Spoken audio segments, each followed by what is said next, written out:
Bangladesh cricket বোর্ডের সভাপতি ফারুক আহমেদের পরিচালক মনোনয়ন বাতিল করে প্রজ্ঞাপন জারি করেছে জাতীয় ক্রীড়া পরিষদ। ফলে বিসিবির পরিচালক পদ হারিয়েছেন ফারুক আহমেদ। অবশ্য সাবেক অধিনায়ক আমিনুল ইসলাম বুলবুলকে সভাপতি পদে বসানো নিয়ে চলছে জোর আলোচনা।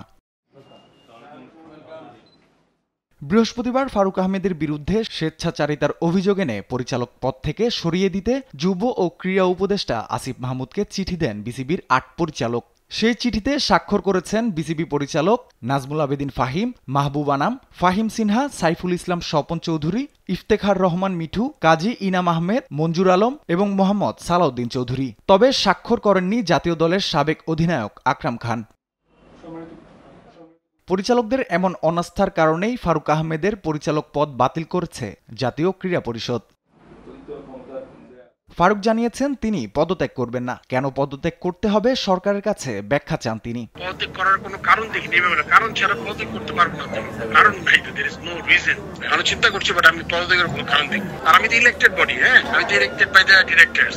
বিসিবির গঠনতন্ত্রে ফারুককে সরানো সরাসরি সরকারের হস্তক্ষেপের শামিল। গঠনতন্ত্রের ১৩.৩ ধারা মতে পরিচালনা পরিষদের পরিচালকের মৃত্যু, পদত্যাগ, মানসিক ভারসাম্যহীনতা অথবা শৃঙ্খলাজনিত শাস্তি প্রদানের প্রেক্ষিতে পদ শূন্য হবে। শৃঙ্খলাজনিত শাস্তির বিষয়টি সংশ্লিষ্ট বিধি অনুসারে নিশ্চিত করতে হবে।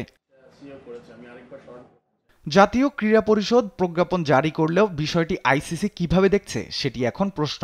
এমন পরিস্থিতিতে এর আগে নিষেধাজ্ঞার মুখে পড়েছে শ্রীলঙ্কা ও জিম্বাবুয়ে ক্রিকেট বোর্ড। রাফিউল ইসলাম রাতুল, স্পোর্টস ডেস্ক, দেশ টিভি।